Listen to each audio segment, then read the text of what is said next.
Life could be a dream. Life could be a dream. Assalamualaikum warahmatullahi wabarakatuh. Selamat pagi dan salam sejahtera untuk kita semua. Yang saya hormati Bapak Robikal Muntaha Melera selaku dosen BSI atau Bidang Sarana Informatika.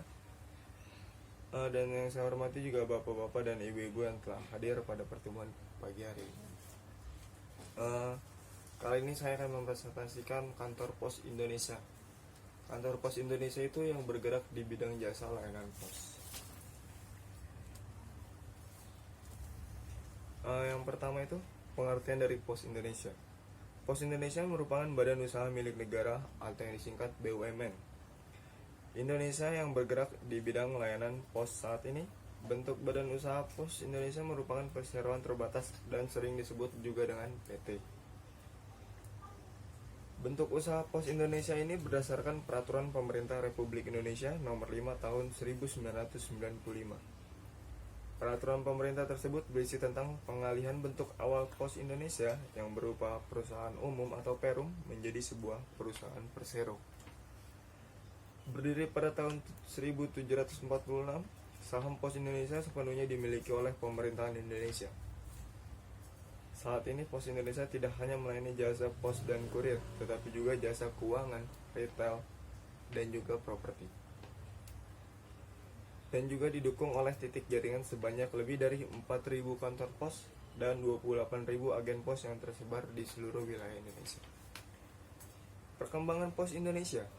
Dengan berjalannya waktu, Pos Indonesia kini telah mampu menunjukkan kreativitasnya dalam pengembangan bidang perposan Indonesia dengan memanfaatkan infrastruktur jaringan yang dimilikinya mencapai sekitar 24.000 titik layanan yang menjangkau 100% kota atau kabupaten, hampir 100% kecamatan dan 42% kelurahan atau desa, dan juga 940 lokasi transmigrasi terpencil di seluruh Indonesia. Seiring dengan perkembangan informasi, komunikasi, dan teknologi, jejaring Pos Indonesia sudah memiliki lebih dari 3.000 kantor pos online atau kurang lebih 3.800, serta dilengkapi elektronik mobile pos di beberapa kota besar. Semua titik merupakan rantai terhubung satu sama lain secara solid dan terintegrasi.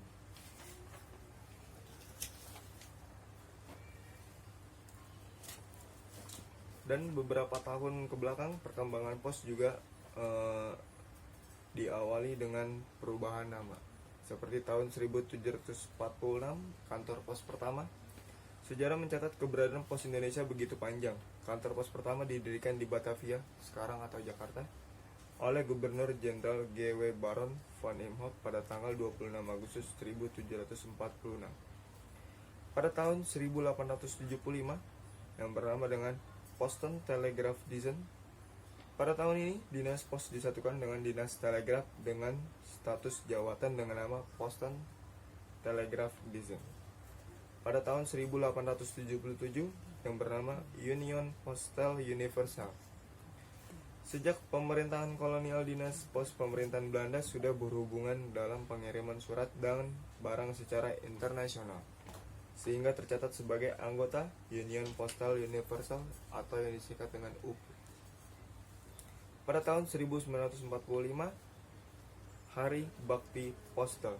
Pada saat pendudukan Jepang di Indonesia, jawatan PTT dikuasai oleh militer Jepang. Pada tanggal 27 September 1945, Angkatan Muda PTT mengambil alih kekuasaan PTT dan secara resmi berubah menjadi Jawatan PTT Republik Indonesia. Peristiwa tersebut diperingati menjadi Hari Bakti PTT atau Hari Bakti Postal. Pada tahun 1965, yang bernama PN Pos dan Giro. Mengamati perkembangan zaman di mana sektor pos dan telekomunikasi berkembang dengan sangat pesat, maka pada tahun 1965 berganti menjadi Perusahaan Negara dan Giro atau yang disingkat PN Pos dan Giro. Pada tahun 1978, Perusahaan Umum Pos dan Giro. Dan pada tahun 1978 berubah menjadi Perusahaan Umum Pos dan Giro, yang sejak ini ditegaskan sebagai badan usaha tunggal dalam menyelenggarakan dinas pos dan giro pos baik hubungan dalam maupun luar negeri. Kantor pos juga mempunyai visi misi. Visinya itu menjadi pilihan utama layanan logistik dan jasa keuangan. Misinya itu menjalankan fungsi designated operator secara profesional dan kompetitif, memberikan solusi layanan logistik e-commerce yang kompetitif,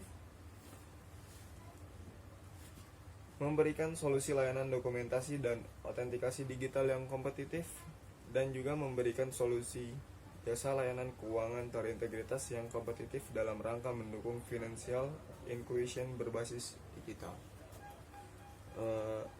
Itu saja yang dapat saya sampaikan dengan mengenai Kantor Pos Indonesia. Lebih dan kurangnya saya mohon maaf. Terima kasih. Assalamualaikum warahmatullahi wabarakatuh.